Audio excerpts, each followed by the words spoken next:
Përshëndetje gjithëve. Unë jam Erina Sheholli, 24 vjeç nga Podujeva. 13 vite më herët kam fillu me bashkëpunu me MaK-un, me Manchester to Kosovo, ku kam fillu si lidere e Klubit Veror. Pastaj pas 5 viteve jam emërtu edhe si koordinatore e grupit qëndisja e motrave. Ndërsa tash e një kohë jam edhe ambasadore e MaK-ut në Kosovë. Tash për shkak që fëmijët me mësu gjuhën angleze më shpejt, unë e kom shkru një libër, cilin tash do t'ja u lexoj, i cili është në gjuhën angleze, por që është me ilustrime, gjë që është më e lehtë për fëmijët me kuptu tekstin dhe kuptimin e librit në bazë të ilustrimeve. Fillimisht do t'ja u lexoj në gjuhën angleze, pastaj do t'ja u tregoj kuptimin e tij edhe në gjuhën shqipe. Atëherë ky është libri, titullohet The Kindness, që nënkupton Miresjelljen.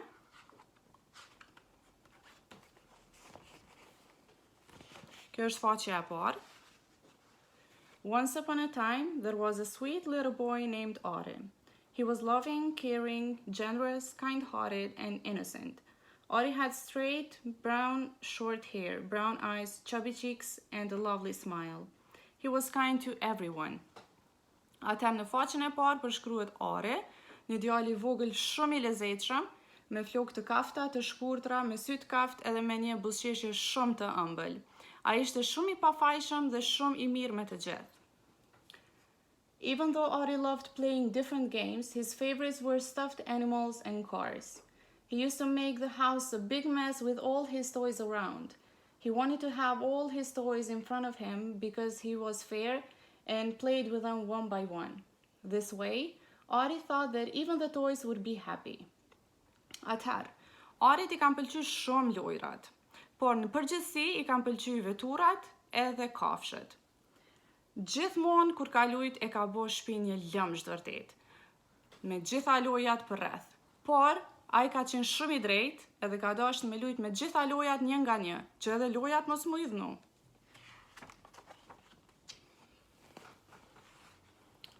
Autore had a friend named Ronnie.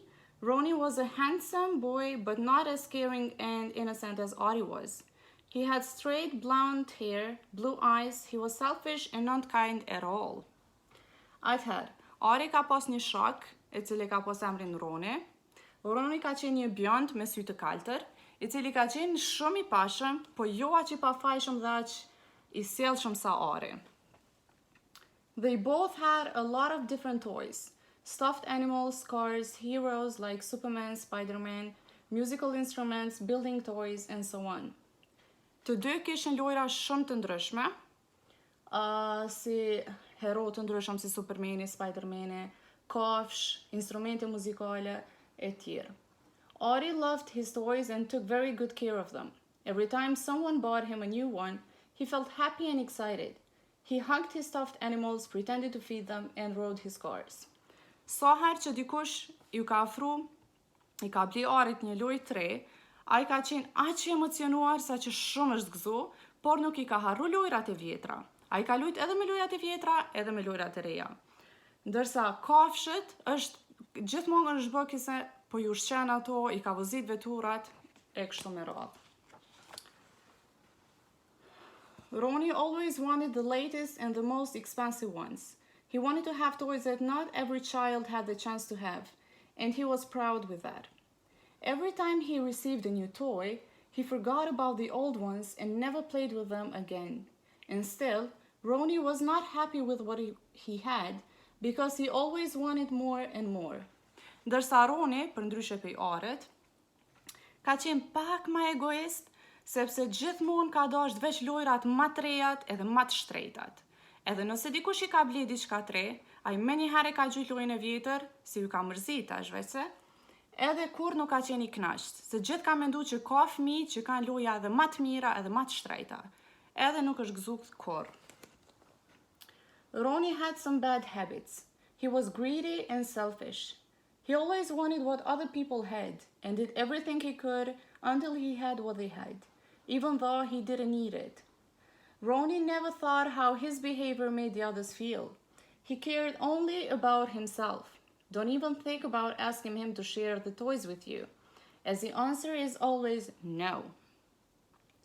Thinking that only he deserved to have everything he wanted, he continued behaving that way. Atëherë, Roni ka pas dy veti shumë të këqija. Ai ishte edhe lakmitar edhe vetjak. Sa herë që dikush një shok i Ronit e ka kërku Ronit për m'ia huazu pak lojën që me lujtë ai me ta, ai gjithmonë ka thonë jo, se ka dash veç vetë me lujtë, edhe çdo gjë që i ka pëlqy që tjerë fëmijë e ka pas, ky me një herë e ka marrë. Nuk i ka interesu se qysh janë di fëmijë tjerë.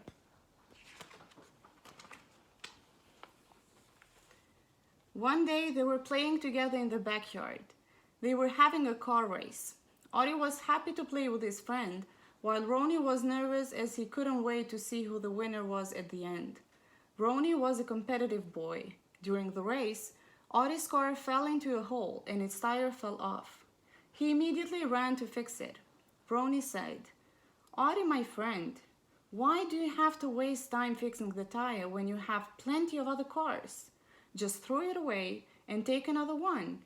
Ari replied, "Every toy has its own importance, and I will fix it." And he fixed it. Ari started jumping and dancing from happiness and said, "We should take care of our toys, remember." But Roni ignored his friend's advice. Një ditë, Roni së bashku me Arin ishin duke luajtur me vetura së bashku. Ata po organizonin një garë mes vete. Roni ishte shumë nervoz se nuk i pritej me pa se kush do të fitonte në fund. Ishte shumë, kishte atë shpirtin garues.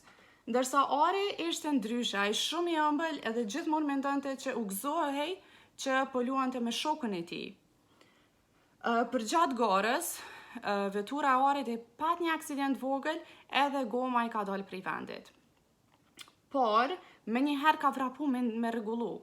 Roni i habitur e ka pyet pse po vrapon, thjesht gjuaja dhe merri një vetur tjetër se ke boll. Por, Ari tha që secila lojë, secili send e ka vlerën e vet, e ka rëndësinë e vet. Kështu që nuk ka me gjujt, po ka me rregullu. Edhe kështu me njëherë vrapoj me rregullu, e ka rregullu dhe ka fillu me kërcy prej gëzimit. The night came and they were tired because they played a lot. Both of them went to sleep. While sleeping, they had some strange dreams. Atëherë kur ka ardhur nata, që të dytë janë lodhur shumë duke lujt, kështu që kanë shku me flejt. Përderisa kanë flejt, ata kanë pa ëndra shumë çuditshme. Atëherë, Ari had a dream that he was awoken by a fairy. She asked Ari to follow her. He was amazed to see where he was, a candy land. There were all his toys and they could talk. There were lollipop trees, cake houses, chocolate rivers, candy rainbows, and candy flowers. The white teddy bear thanked Ari for being so nice towards them. Then a shiny red car came and shouted, "Jump in!" Immediately, a biscuit road appeared and they drove so fast that Ari could smell the sweet air. A brown horse with a red scarf around his neck was waiting for Ari near the hot air balloon. All the toys said this surprise was a reward for Ari's kindness.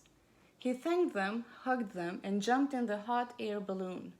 Ari flew across the chocolate ocean and the hot air balloon brought him back home. When he woke up, he felt blessed. Atëherë, kjo është ëndra e Arit. Përderisa Ari ka qenë në gjumë, ka ardhur zana e ëndrave, edhe i ka thonë Arit zgjohu prej gjumit, edhe më ndiq mu. Pastaj Ari e ka ndjek zanën e ëndrave.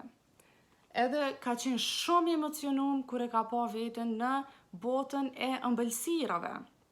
Çdo shtëpi që e ka pa Ari ka qenë e ndërtuar prej torteve, ka qenë lumenj prej çokoladës, lëpirse si pem e tjerë.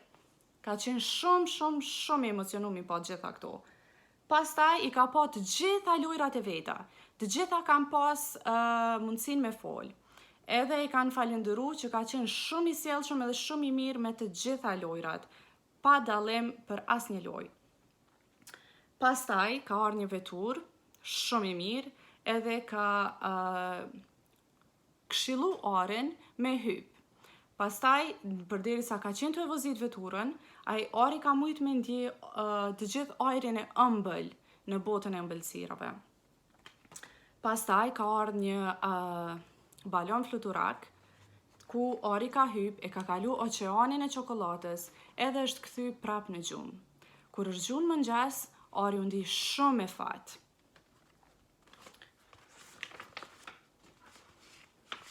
Kjo është ëndra e Ronit. Unlike Ari, Roni had a different dream. He was awoken by a fairy and she asked Roni to follow her too. But he was not in the Candyland. He was in a room filled with abandoned, lonely toys. Roni could see the sadness in their eyes. They were really disappointed. Then the door opened. A white horse appeared and asked Roni to ride him. While riding the horse, he could see exactly how he behaved and how his toys felt. Roni realized that he wasn't kind and grateful for his toys and started crying. Then he saw a river and stopped to look closer at it. He was surprised to see different kids crying because of him, and it was made a river of tears. He apologized and promised to be more careful, kind, and generous. Atëherë, në ëndrën e Ronit, edhe Roni u zgju prej zonës së ëndrave, por ai nuk ishte në botën e ëmbëlsirave sikur Ari. Ai u zgju në një dhomë, e cila ishte mbushur me lojra shumë të mërzitura, duke qarë. Pastaj është shfaq një kali, edhe duke kalëru, Roni e ka pas sikur film të gjithë ata fëmijë dhe ndjenjat e të gjitha lojrave sa shumë janë mërzit kur u sjell Roni keq me ta. Edhe Roni u sjell gjithë keq. Pastaj e ka pa një lum dhe kur afru me pa më afër, e ka pa që ka qenë një lum me lot. Edhe aty ka pa të gjithë fëmijët që i ka lëndu Roni, që nuk ja ka shpërnda loja, që nuk ka lujt me ta, ja ka lëndu ndjenjat, dhe ata e kanë formu një lum prej lotëve. Ai u ndi shumë keq dhe ka fillu me qajt, edhe Roni ka premtu që ka me qenë një fëmijë më i mirë edhe më i kujdesshëm. Gjithmonë edhe më zemërgjer. The next day, Roni went to Ari's house and explained his dream. He said he was sorry that he wanted to change his behavior because he has learned his mistakes. After a couple of minutes, they came up with the idea of having a backyard party. They took all their toys, invited all their friends, played some music, and danced happily all together. At the end, Roni thanked Ari for being such a good friend. Ari smiled. His eyes were sparkling from happiness and replied, "Kindness always wins, my friend." Atëherë, ditën tjetër, Roni si është qenë mëngjes, ka vrapu te shtëpia e Arit, edhe ka tregu për ëndrrën që e ka pa. Roni ka tregu që i ka ra pishmën, që ndihet shumë keq për veprimet e tij, se ka mësu prej gabimeve, edhe që don mi përmirësu gabimet e veta. Pas disa minutave, aty ju erdhi një ide. Ata mendun me organizu një party, një fest në obor, dhe organizuan një fest në obor, ku i thirrën të gjithë shokët e vet, i morën të gjitha lojrat dhe kanë kërcy të gjithë lumtur së bashku. Pastaj Roni e falenderoi Arin për që është një shok shumë i mirë edhe e këshillon vetëm për të mirë. Pastaj Ari ishte aq i lumtur që i ka dëgju këto fjalë dhe i thot Ronit që Miresjellja gjithmonë fiton. Okej. Atëherë, ky është i libri i cili është në gjuhën angleze, por që është me ilustrime dhe është shumë i lehtë për me u kuptu. Ju falenderoj.